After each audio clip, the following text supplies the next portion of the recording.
الحمد للہ رب العالمین والعاقبۃ للمتقین والصلاة والسلام علی سید الانبیاء والمرسلین وعلی آلہ الطیبین واصحابہ الطاہرین اما بعد فاعوذ باللہ من الشیطان الرجیم بسم اللہ الرحمن الرحیم یا ایہا الذین آمنوا اجتنبوا کثیرا من الظن ان بعض الظن اسم صدق اللہ العظیم ان اللہ وملائکتہ یصلون علی النبی یا ایہا الذین آمنوا صلوا علیہ وسلموا تسلیما الصلاۃ والسلام علیہ یا رسول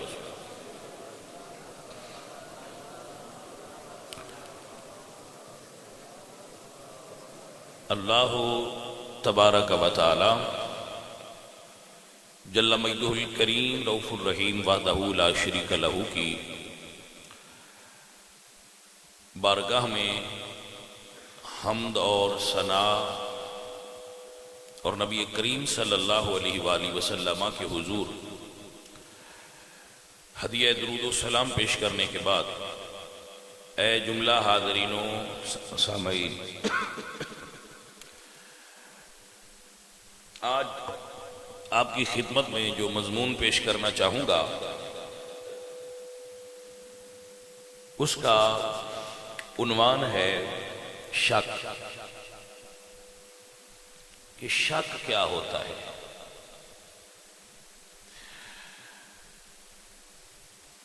شک یقین کے مقابل ہوتا ہے، جیسے نور کے مقابل اندھیرا ہوتا ہے، روشنی کے مقابلے میں اندھیرا ہوتا ہے، ایسے ہی یقین کے مقابلے میں شک ہوتا ہے۔ شک ایک بیماری ہے جو انسان کے ذہن میں پائی جاتی ہے، یہ بیماری ہے، یہ کیفیت نہیں، بیماری ہے۔ سائنسدان اس کو انسانی دماغ کی بیماریوں میں سے ایک بیماری سمجھتے ہیں۔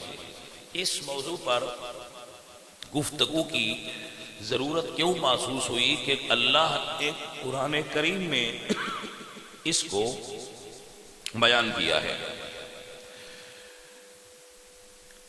سب سے پہلی آیت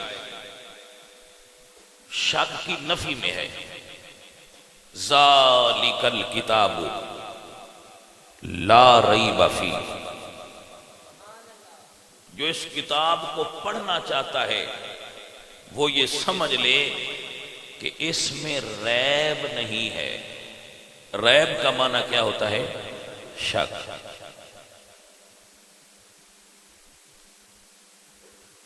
کتاب پڑھنے کے لیے شک کی نہیں، یقین کی ضرورت ہے۔ یقین کیا ہوتا ہے؟ الایمان هو الیقین۔ یقین نام ہے ایمان کا۔ یہ صاحب نور الانوار نے لکھا ہے کہ شک کے مقابل یقین ہے، اور یقین ایمان کو کہتے ہیں۔ یؤمنون بالغیب، ان دیکھا ایمان، جسے پنجابی میں کہتے ہیں ان ڈٹھا ایمان، دیکھا نہیں مگر مانتے ہیں۔ تو جب تک بندے کے ذہن میں شک رہے ایمان کامل نہیں ہوتا۔ جب شک دور ہو جائے تو ایمان کامل ہوتا ہے۔ اس لیے اللہ نے کتاب پڑھنے کے لیے شک سے پاک ہونا شرط قرار دیتے ہوئے پہلے شک کی نفی کی۔ ذالک الکتاب لا ریب فیہ، اس میں شک نہیں ہے۔ پھر فرمایا ان کنتم فی ریب، پھر بھی اگر تمہیں شک ہے، مما نزلنا علی عبدنا، اس پر جو ہم نے اپنے عبد خاص پر نازل کیا ہے، یعنی کہ قرآن، فاتو بسورۃ من مثلہ، تو پھر کوئی اس جیسی صورت لاؤ۔ اگر نہ لا سکو تو پھر یقین کر لو کہ یہ بندوں کا کلام نہیں، کلام الہی ہے۔ شک ایسی چیز ہے جسے ہم گمان بھی کہتے ہیں. گمان اس کے خطرناک وار کو میرے اللہ نے اپنے بندوں کو اس کے وار سے بچانے کے لیے ارشاد فرمایا یا ایھا الذین آمنوا اجتنبوا کثیرا من الظن. اے ایمان والو شک کرنے سے بچو، گمان کرنے سے بچو، ظن سے بچو، گمان سے بچو. اجتنبوا کثیرا من الظن ان بعض الظن اسم. کیونکہ اکثر گمان بعد گمان گناہ ہے. امام غزالی علیہ رحمہ بہت بڑے عالم ہیں، گمان کے متعلق ارشاد فرماتے ہیں کہ اگر کسی کے منہ سے شراب کی بو آ رہی ہو، ہم تو دیکھتے بھی کچھ نہیں اور بنا دیتے ہیں، ہم دیکھتے کچھ نہیں اور مان لیتے ہیں. لیکن امام غزالی علیہ رحمہ احیاء العلوم میں ارشاد فرماتے ہیں کہ اگر کسی کے منہ سے شراب کی بو آ رہی ہو اور یہ یقین ہے کہ منہ کے اندر شراب گیا ہے تبھی تو بو آ رہی ہے نا شراب سے، لیکن تم گمان یہ نہ کرو کہ اس نے شراب پی ہے اور یہ شرابی ہے. کیا کرو؟ فرماتے ہیں تم یہ گمان کرو ہو سکتا ہے اس کو زبردستی پلا دی گئی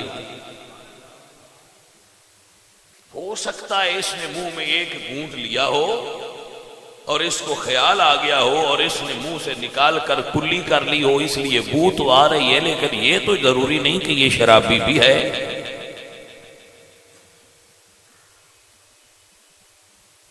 تو ہمیں برے گمان کرنے سے بچنا چاہیے. لوگوں کی یہ عادت ہے، فطرت ثانیہ بن گئی ہے کہ ہم کسی کو پانی پیتے ہوئے بھی دیکھیں تو ہمارا مائنڈ ایسا ہے کہ ہم کہتے ہیں اس نے یقیناً شراب پی لی ہے، پی رہا ہے. اے حضرات محترم، ہمیں جو شک کرنے کی عادت ہے نا،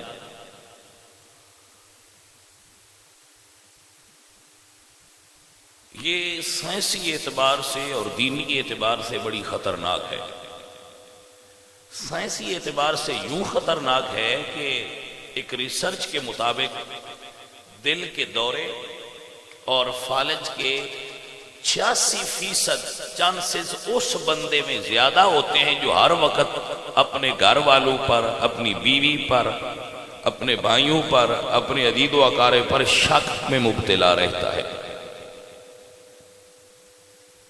اور اس کی سب سے خطرناک صورتحال شک کا، یہ شک ہے کیا؟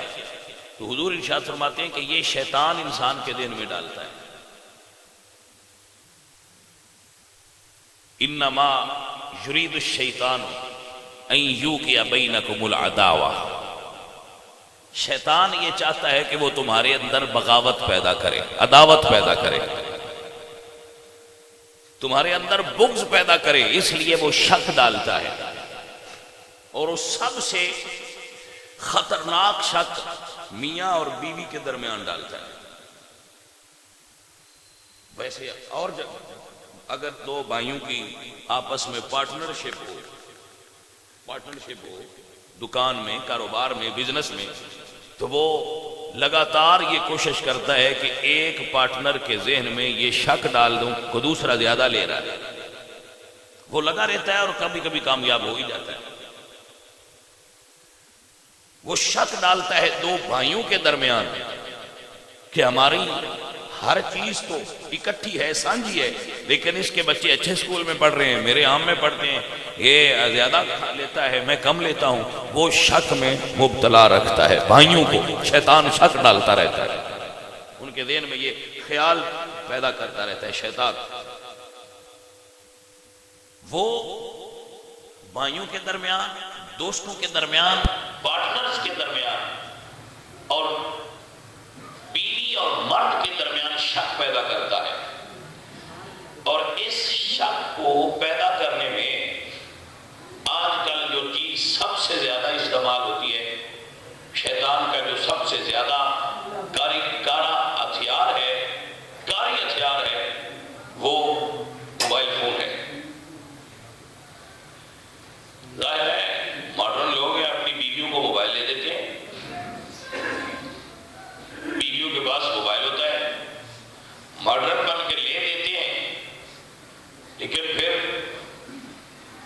شیطان ان کے ذہن میں شک ڈالتا ہے. وہ آفس سے گھر آتے ہیں تو سب سے پہلے بیوی کا موبائل چیک کرتے ہیں کس کس کا فون آیا ہے. پھر اس سے تفتیش کرتے ہیں یہ نمبر کس کا ہے، یہ نمبر کس کا ہے. اگر اتنا اعتماد نہیں تھا تو بے وقوف موبائل لے کے کیوں دیا تھا؟ یہ ایس ایم ایس کس نے کیا، یہ میسج کہاں سے آیا؟ پھر وہ شک میں مبتلا ہوتا ہے. تو کسی بھی موبائل والے کو رانگ نمبر سے مس کال بھی آ سکتی ہے اور میسج بھی آ سکتی ہے. لیکن میاں بیوی کے درمیان دراڑ ڈالنے کا موقع شیطان کو میسر ہو جاتا ہے اور وہ ان کے درمیان شک ڈال دیتا ہے. اور اس کا زیادہ شکار اس شک کے مسئلے کا وہ لوگ ہوتے ہیں جو دفاتر میں کام کرتے ہیں. دفاتر میں کام کرتے ہیں، سارا دن باہر رہتے ہیں، بیویاں گھر رہتی ہیں. شیطان کو زیادہ موقع ملتا ہے کہ ان کے درمیان شک ڈالے. اور اس سے بھی خطرناک شک ان لوگوں کے ذہن میں ڈالتا ہے جو بیرون ملک ہوتے ہیں اور ان کی بیویاں پاکستان میں ہوتی ہیں. شیطان ان کے ذہن میں شک ڈالتا ہے کہ تم بیرون ملک ہو اور تمہاری بیویوں کے پاس موبائل ہے، پتہ نہیں کس کو فون کرتی ہے، پتہ نہیں کس کے ایس ایم ایس آتے ہیں، پتہ نہیں کیا ہوتا ہے. تو لوگوں اپنی ازواج پر اعتماد کرنا سیکھو، اپنی بیویوں پر اعتماد کرو. رشتے اعتماد سے قائم ہوتے ہیں. ایمان والے کی یہ شان ہے والذین هم لفروجہم حافظون، وہ اپنی فروج کی حفاظت کرنے والے ہیں.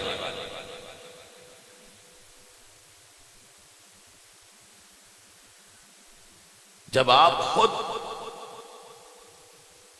اپنی عصمت کی حفاظت کریں گے، مرد خود کسی پر گندی نظر نہیں ڈالے گا تو اسے یقین رکھنا چاہیے کہ اگر میں کسی کی بیوی پر نظر نہیں ڈالتا تو اللہ میری بیوی کو محفوظ رکھے گا.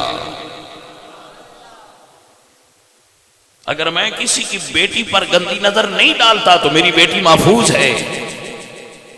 اگر میں کسی کی ماں کو غلط نظر سے نہیں دیکھتا تو میری ماں محفوظ ہے. تو حفاظت کا طریقہ یہ نہیں کہ گھر والوں کی فکر کر، حفاظت کا طریقہ یہ ہے کہ اپنی شرمگاہ کی حفاظت کر. تیری حفاظت تیرا اللہ کرے گا. یہ اللہ کا نبی، میرا محبوب نبی ارشاد فرماتے ہیں من کان فی حاجت اخیہ کان اللہ فی حاجتہ. جو مسلمان کسی مسلمان کے لیے کام کے لیے نکلتا ہے اللہ کریم اس کے کام کرتا ہے.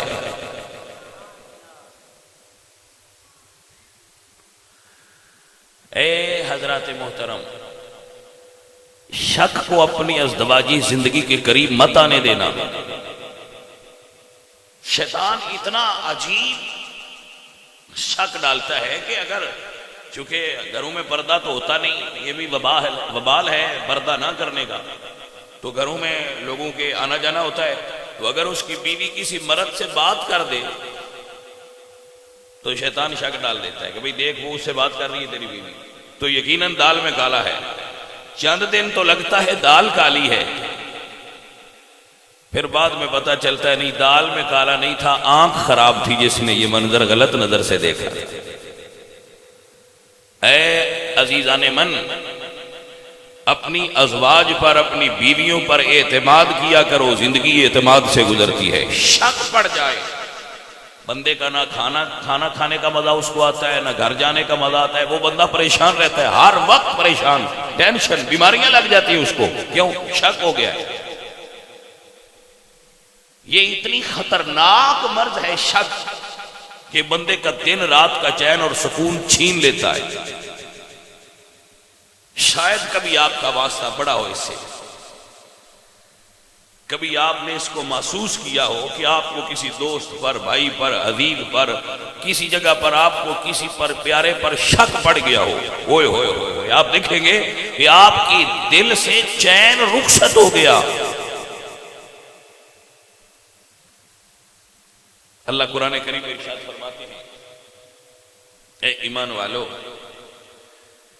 ایسا نہ ہو کہ کہیں تم کسی کے بارے میں برا گمان کر لو اور کل تمہیں پتہ چلے کہ جو میں نے گمان کیا تھا وہ تو غلط تھا۔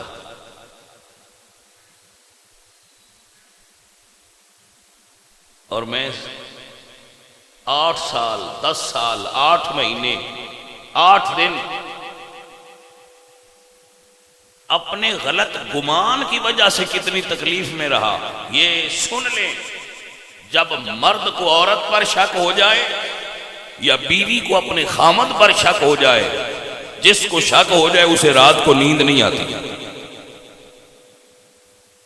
یہ اتنی بڑی بیماری ہے شک کی، اس نے گھر تباہ کر دیے، اس نے خاندان تباہ کر دیے۔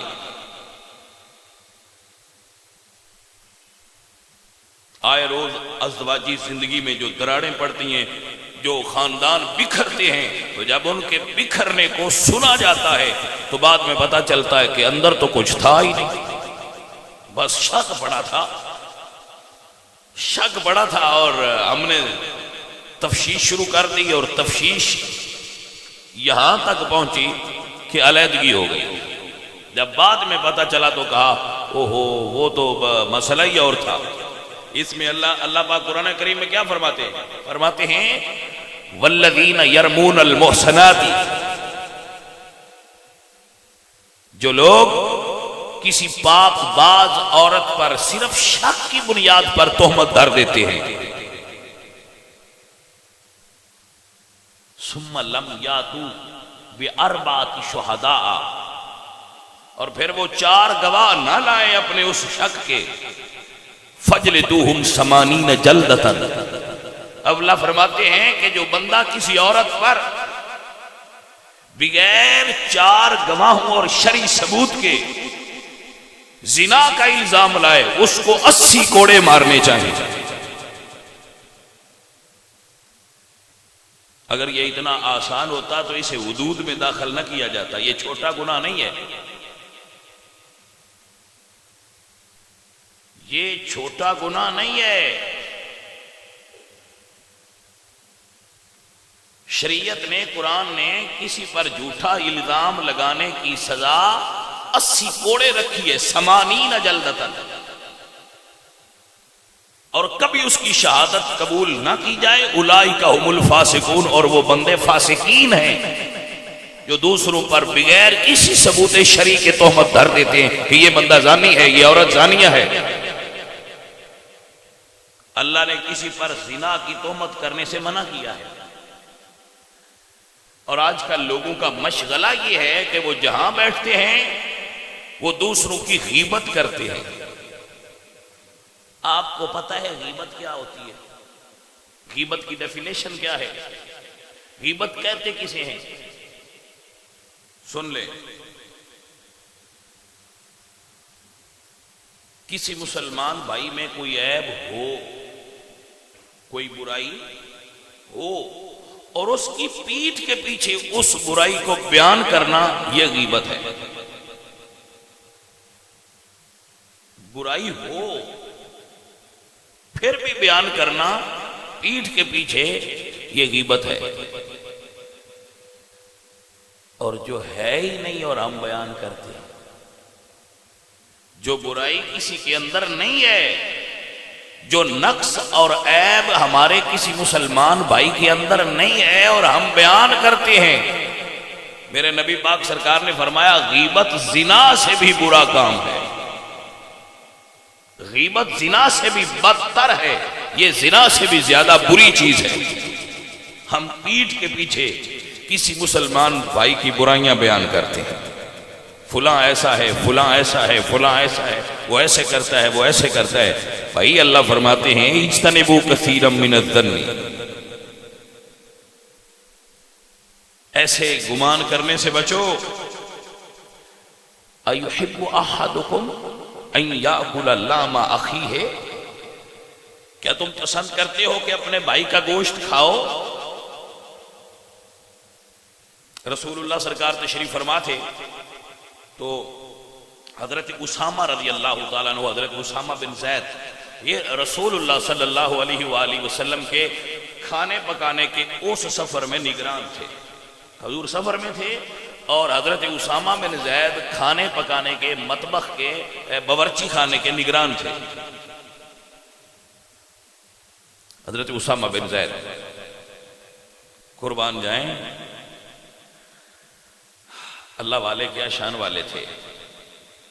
تو دو صحابی جو ہیں انہوں نے ایک بندے کو، اپنے خادم کو بھیجا کہ ہمارے لیے کھانا لے کر آؤ. وہ گیا اور کھانا طلب کیا تو حضرت اسامہ بن زید نے کہا کہ کھانا نہیں ہے، ختم ہو گیا ہے، اب ٹائم نہیں ہے کھانے کا. وہ بھائی گئے اور جا کر اپنے دوستوں دونوں کو کہا کہ حضرت اسامہ کہتے ہیں کہ کھانا نہیں ہے. انہوں نے کہا حضرت اسامہ نے بخل کیا ہے، بخل کیا ہے، انہوں نے کھانا ہوگا بس بخل کیا ہے. یہ کہہ کر حضور کی خدمت میں آئے تو رسول اللہ ان سے فرماتے ہیں کیا تم نے گوشت کھایا ہے؟ انہوں نے کہا یا رسول اللہ ہم نے تو گوشت نہیں کھایا. حضور نے فرمایا تمہارے منہ سے تو گوشت کھانے کے اثرات ظاہر ہوتے ہیں کہ تم نے گوشت کھایا ہے. یا رسول اللہ ہم نے گوشت نہیں کھایا. فرمایا تم نے غیبت کی ہے اپنے مسلمان بھائی کی اور تم نے اس کا گوشت کھایا ہے. کسی مسلمان بھائی کی غیبت کرنا اس کا گوشت کھانے کے مترادف ہے. اَيُحِبُّ أَحَدُكُمْ أَن يَأْكُلَ لَحْمَ أَخِيهِ، کیا تم میں سے کوئی پسند کرتا ہے کہ اپنے بھائی کا گوشت کھائے؟ اگر نہیں کرتا تو کسی کی غیبت نہ کیا کرو. اے گرامی قدر حضرات، یہ ہمیں عادت پڑی ہوئی ہے، چوک پر بیٹھ جاتے ہیں، دکان کے تھڑے پر بیٹھ جاتے ہیں اور کوئی ٹائم نہ ملے تو خواتین رکشے میں بیٹھی ہوتی ہیں بازار سے گھر جانے کے لیے، چوپال میں بیٹھتے ہیں، ہم ڈیرے میں بیٹھتے ہیں، گاؤں میں ڈیرے بنے ہوتے ہیں. وہاں ہماری بیٹھک کا مقصد ہی لوگوں کی غیبت کرنا ہوتا ہے. آئیے بھائی مل کر پیٹھ پیچھے لوگوں کی خوب برائیاں کرتے ہیں. بھائی کسی کی برائی کرنے سے پہلے اپنے اندر جھانک لیں. اگر ضمیر اجازت دے، بشرطے کہ ضمیر اندر زندہ ہو، اور پھر وہ اجازت دے کہ ہاں کر لو تم بڑے نیک ہو، تو شاید تمہیں آسان ہو جائے غیبت کرنا. شرع شریف میں حکم کیا ہے؟ شرع شریف میں حکم یہ ہے کہ اگر تم کسی مسلمان میں کوئی عیب دیکھ لو کہ اس نے یہ عیب ہے، اس میں یہ عیب ہے، اس کو گناہ کرتے اس کا عیب دیکھ لو، تو میرے نبی نے ارشاد فرمایا کہ اللہ فرماتے ہیں جو کسی مسلمان کے عیب کو چھپائے اللہ قیامت کے دن اس کے عیبوں کو چھپا لے گا. جس نے کسی مسلمان کے عیب پر پردہ ڈالا، میرے نبی فرماتے ہیں گویا کہ اس نے موعودہ کو زندہ کیا.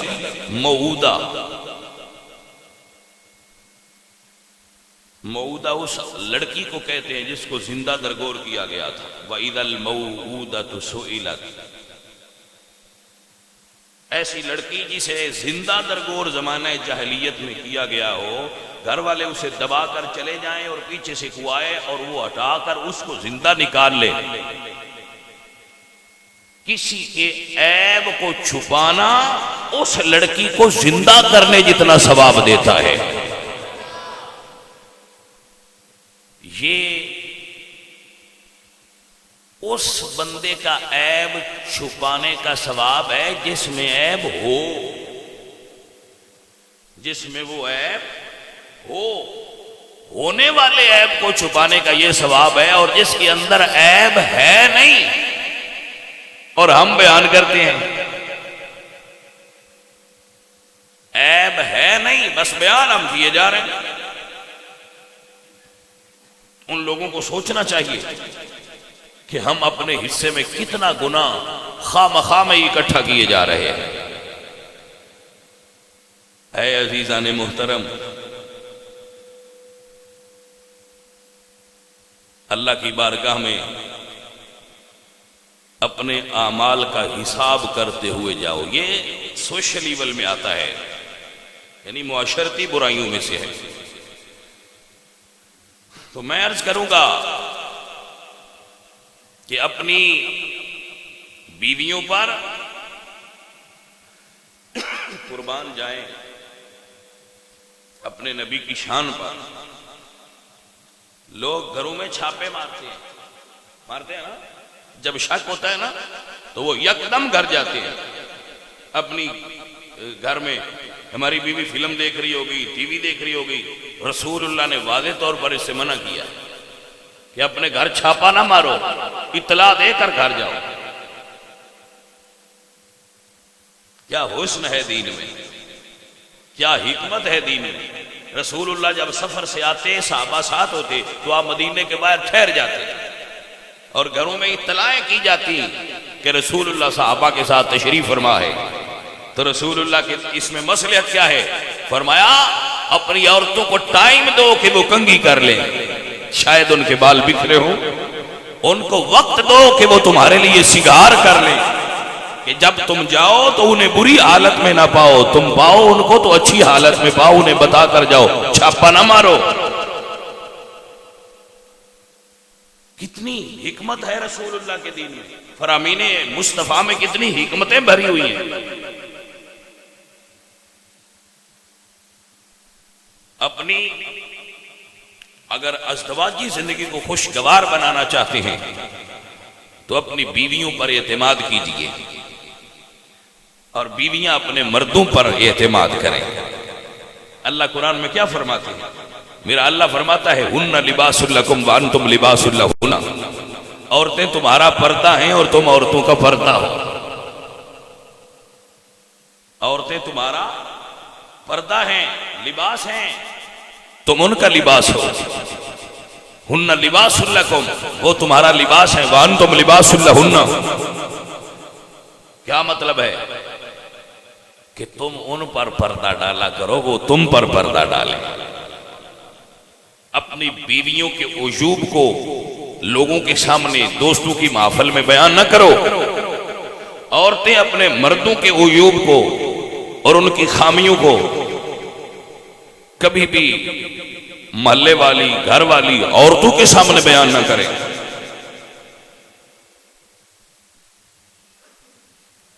اے گرامی قدر حضرات، اے دوستان محترم، رسول اللہ صلی اللہ علیہ وآلہ وسلم کے ہر حکم میں ہمارے لیے بہتری اور فلاح موجود ہے. اپنی بیویوں کے ساتھ محبت کرو. اللہ قرآن کریم میں ارشاد فرماتے ہیں وَعَاشِرُوهُنَّ بِالْمَعْرُوفِ. اے ایمان والو، اپنی بیویوں کے ساتھ گھروں میں اچھا سلوک کرو. میں نے دیکھا ہے، محسوس کیا ہے، یہ جو خطیب ہوتے ہیں نا، خطیب، یہ معاشرے کو پڑھتے ہیں، فقط کتابیں نہیں پڑھتے. خطیب صرف کتابیں پڑھ کے خطیب نہیں بن سکتا. خطیب معاشرے کو پڑھتا ہے، اس کی قوت مشاہدہ بڑی تیز ہوتی ہے جو خطیب ہوتا ہے.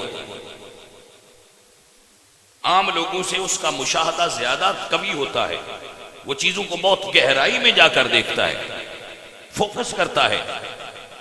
میں نے یہ محسوس کیا ہے اس لیے کہ جب کسی لڑکی کی شادی ہوتی ہے، آپ مجھے بتائیں، یہ جتنے آپ بھائی بیٹھے ہوئے ہیں، ہم کسی کے گھر مہمان جائیں تو ہمیں کیسا فیل ہوتا ہے وہاں رہنا؟ تو جس عورت نے 25-30 سال ایک گھر میں، ایک ماحول میں گزارے، اب وہ یکدم نئے گھر اور نئے ماحول میں شفٹ ہوئی ہے، تو کیا وہ جاتے ہی ایڈجسٹ ہو جائے گی؟ ہم اسے ٹائم نہیں دیتے کہ یہ ایڈجسٹ کرے، ہم اس کی ہیلپ نہیں کرتے کہ یہ ایڈجسٹ کر کے. ذرا ایزی ہو جائے، ہم اس کو ایڈجسٹ کرنے کا ٹائم بھی نہیں دیتے، ہم اس پر دوربینیں فکس کر دیتے ہیں، بلکہ کچھ بھائی زیادہ بہتر کرتے ہیں، وہ خوردبینیں فکس کرتے ہیں، یہ چلتی کیسے ہے، یہ کھاتی کیسے ہے، یہ پیتی کیسے ہے، یہ بولتی کیسے ہے، اس نے ساس کو سلام کیسے کیا ہے، اس نے کھانا کتنا کھایا ہے، نہ کھائے تو کہتے ہیں کھاتی کچھ نہیں، شاید پیچھے ہی سے کسی نے کھلانا سکھایا ہی نہیں، وہاں کھایا ہی نہیں جاتا ہوگا، تھوڑا زیادہ کھا لے تو کہتے ہیں شاید بھوکے خاندان سے آئی ہے، ہر وقت کھاتی رہتی ہے۔ ہماری دوربینوں کا رخ اس بیٹی کی طرف ہو جاتا ہے جو کسی کی بیٹی ہوتی ہے، جس کو ماں باپ نے بڑے ارمانوں کے ساتھ بیاہ کر کسی کے گھر بھیجا ہوتا ہے، ہم اسے ایڈجسٹ کرنے کا وقت نہیں دیتے، ہم اسے اپنے ساتھ ملانے کے لیے وقت نہیں دیتے، ٹائم نہیں دیتے، معاونت نہیں کرتے، بلکہ طنز اور تشتان کے نشتر چلاتے ہیں اس پر، تمہیں سکھایا کسی نے کچھ نہیں۔ اللہ اکبر، ہر بندہ اس کا انٹرویو لے رہا ہوتا ہے، ہاں تیرے گھر والوں نے اتنی چھیتی تیری شادی کیوں کر دی، اور اگر تھوڑی لیٹ ہو جائے تو اب تک تیرا رشتہ کیوں نہیں ہوا؟ ایسے ہزاروں سوالات ہیں جو اس بچی کے چاروں طرف شادی پہ آنے والے سارے رشتہ دار لے کر بیٹھے ہوتے ہیں۔ انہوں نے یہ کبھی نہیں سوچا کہ ماں باپ نے اس کو جو جہیز دیا ہے، انہوں نے قرض لے کر دیا ہے، ساری زندگی کی جمع پونجی بنا کر جہیز دیا ہے۔ وہ کہتے ہیں یہ جہیز کہاں سے لیا تھا تم نے، یہ فرنیچر، اس کا تو رنگ نہیں صحیح۔ انہیں کیا پتا یہ سن کر اس بیٹی کا رنگ کیسے اڑ جایا کرتا ہے۔ اے عزیزان محترم، اپنی بیویوں کے ساتھ حسن سلوک کیا کریں۔ معاشرے میں بگاڑ پیدا کر رہا ہے موبائل فون، ٹیلی ویژن، ڈرامے، ہمارے گھروں میں موجود سوشل میڈیا اور انٹرنیٹ، اس نے رشتوں میں دوریاں اور بگاڑ پیدا کرنے میں کوئی کسر اٹھا نہیں رکھی۔ اے سنگیو ساتھیو، بار بار کہتا ہوں اور آخری بار کہتا ہوں، اپنی بیویوں پر اعتماد کیا کرو، اور اس کا طریقہ یہ ہے کہ رب کے وعدے پر کھڑے رہو۔ اگر تم پاک باز ہو تو تمہیں بیوی پاک باز ملے گی۔ الخبیثات للخبیثین والخبیثون للخبیثات والطیبات للطیبین والطیبون للطیبات۔ تم پاک رہو، تمہیں بیوی پاک ملے گی۔ تم پردیس میں ہو میرے بچوں تو وہاں پر اپنی شرمگاہوں کی حفاظت کرو، یہاں تمہاری بیویوں کی اللہ حفاظت کرے گا، اس کا وعدہ ہے۔ شکوک و شبہات کو اپنی ازدواجی زندگی میں داخل کر کے اپنی ازدواجی زندگی کو خراب مت کرنا۔ یہ فلاں گھر کیوں گئی، یہ فلاں گھر کیوں، ابے کے گھر کیوں گئی، ساری زندگی ابے کے گھر میں گزاری، اگر اب 2 دن چلی گئی تو تجھے کیا ہو گیا میرے بیٹے؟ پریشان ہونا چھوڑ دے۔ اور عورتوں سے گزارش کرتا ہوں کہ اے خواتین اسلام، عورت وہ اچھی جو اپنے مرد کے گھر میں رہ کر مرد کی عزت کی بھی حفاظت کرے، اس کی غیرت کی بھی حفاظت کرے، اس کے مال کی بھی حفاظت کرے۔ اللہ کریم اپنے محبوب کریم صلی اللہ علیہ وآلہ وسلم کا صدقہ مرد و زن کو پر اعتماد زندگی گزارنے کی توفیق عطا فرمائے۔ زندگی وہ ہے جو پر اعتماد ہو، مرد کو عورت پر اعتماد ہو، عورت کو اپنے خامد پر اعتماد ہو۔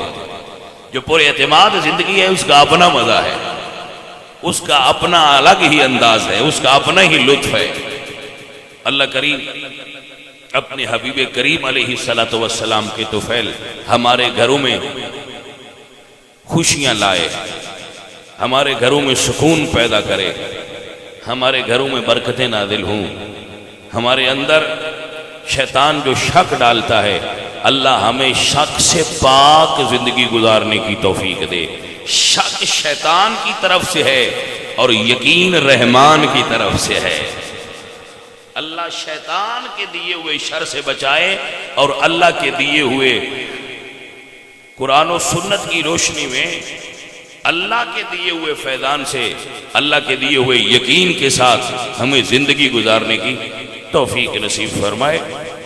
اجتنبوا کثیرا من الظن ان بعد الظن اسم، اللہ فرماتے ہیں ولا تجسسوا، تجسس نہ کیا کرو، دوسروں کے معاملات کی تو نہ کیا کرو، تجسس نہ کیا کرو۔